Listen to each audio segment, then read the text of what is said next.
Hey, Crosspointe. For those of you local to the Raleigh-Durham area, I wanted to give you an update on our Sunday morning in-person regathering plan starting in just a couple weeks on Sunday, March 13th. If you're not local to the area, then hopefully the next few moments can give you some further insight into the heart and values of our community. Now, it's still hard for me to wrap my head around that it was almost 2 full years ago that I announced that we were going to take a pause from gathering in person due to the pandemic. And over these past 2 years, many of us have endured and witnessed more crushing heartbreak and anguish than any of us could have previously imagined. And yet, we've also experienced and witnessed unexpected moments of beauty and joy that have helped to remind us that love and hope still are breaking through. And through it all, these past 2 years, one thing that has remained clear the entire time is that there was no just, let's get back to normal, or let's just go back to the way things were. Things have changed. The world has changed. We've changed. And you know what? Thank God we have, right? I mean, how do you live through a 2-year global pandemic and not be changed? So what's true of us individually is also true of us collectively as a Crosspointe community. And so, because of that, there's a lot that I have no idea how it's going to play out. I have people ask me all the time what I expect when March 13th gets here, and I keep responding, I really have no idea. But I'm really intrigued to discover who we become together after 3 months and 6 months, and then just see what happens. And while it's tough to know the ins and outs of all that, I'm confident it will be good, and it will be marked by love. Now, with that said, here's a few details that I want to make sure that you know about in regards to Sunday, March 13th. We'll be offering one service time that goes from 10 a.m. to 11:15 a.m. So you only have to remember one starting time for now, 10 a.m. each Sunday morning. And during that same time, starting at 10 a.m., we will also be offering children's programming for infants through 5th graders. If you're on our email list as a parent, you should have received an email this past week with all the details for children's programming, or if not, you can find that info on our website under the children's ministry link. Additionally, we're going to have a separate service designed just for middle school students that also begins at 10 a.m. And then our high school students will have opportunities to serve in a variety of ways on Sunday morning or attend the adult gathering, and will continue to have their own unique programming at 6:30 p.m. each Sunday evening as they've done for a long time. Now, one of the significant ways we participate as a community on Sunday morning is through serving in some type of ministry area, whether with kids or with students, as greeters, technical roles, set up and tear down, etc. And so we're hopeful that many of you will sign up to serve on some type of rotation on Sunday mornings.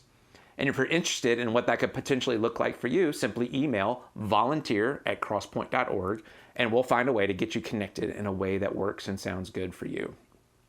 Now, there's opportunities where you're able to serve before and after service, but also know, even if you serve during the service hour with our children or students, the hope would be that you would serve on a rotation of some kind that allows you to participate in the adult gathering in a particular rhythm, and realizing that now, even when you serve in an area during that 10 a.m. hour, you'll be able to experience the online service on demand at your convenience. Now, when it comes to the main adult gathering, one of the things that has happened over the past couple years is that it's given us time to take a step back and to reevaluate what our gatherings look like so that they better align with our values as a community.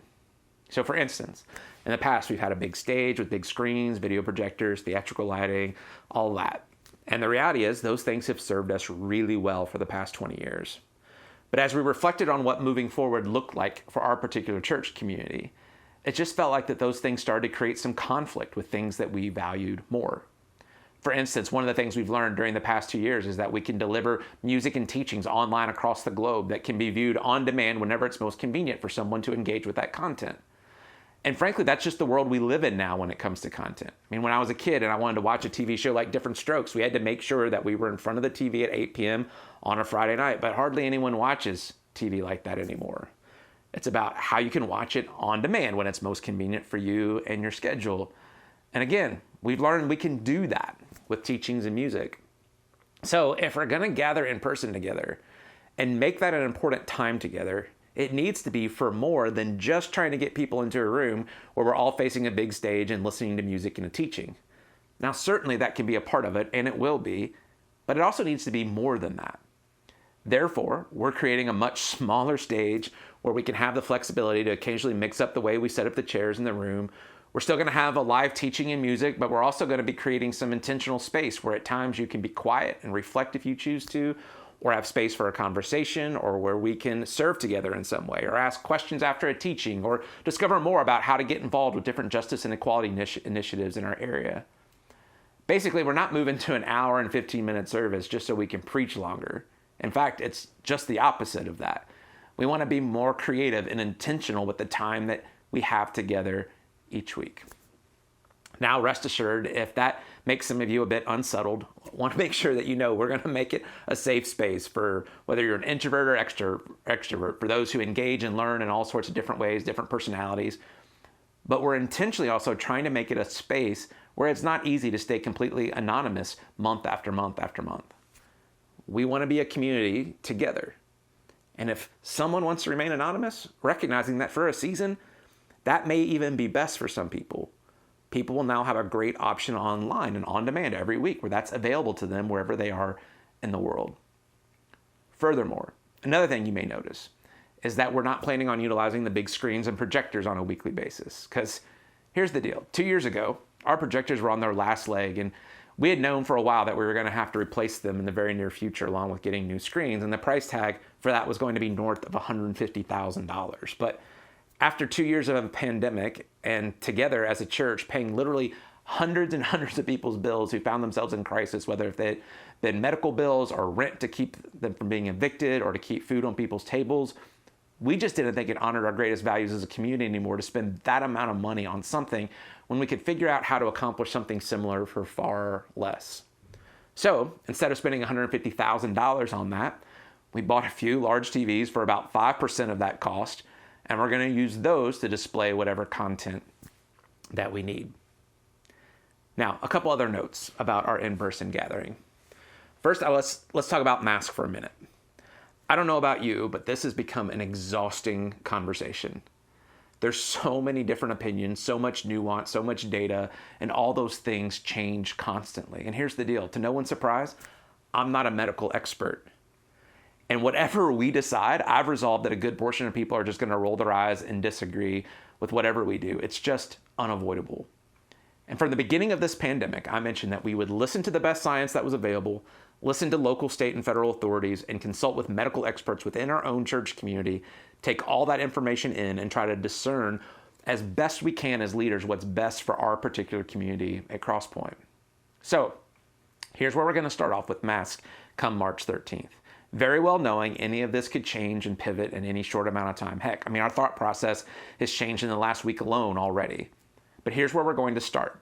We're going to ask and require that all of our staff and volunteers wear masks. And then, for everyone else, we're going to ask that you make the best decision for you and your family. Staff and volunteers will be interacting with lots of different people during the course of a morning, and we're especially sensitive to children under 5 whose parents don't have the opportunity to vaccinate them right now, even if their parents wanted to. So, in the spirit of loving our entire community, this is how we're going to start.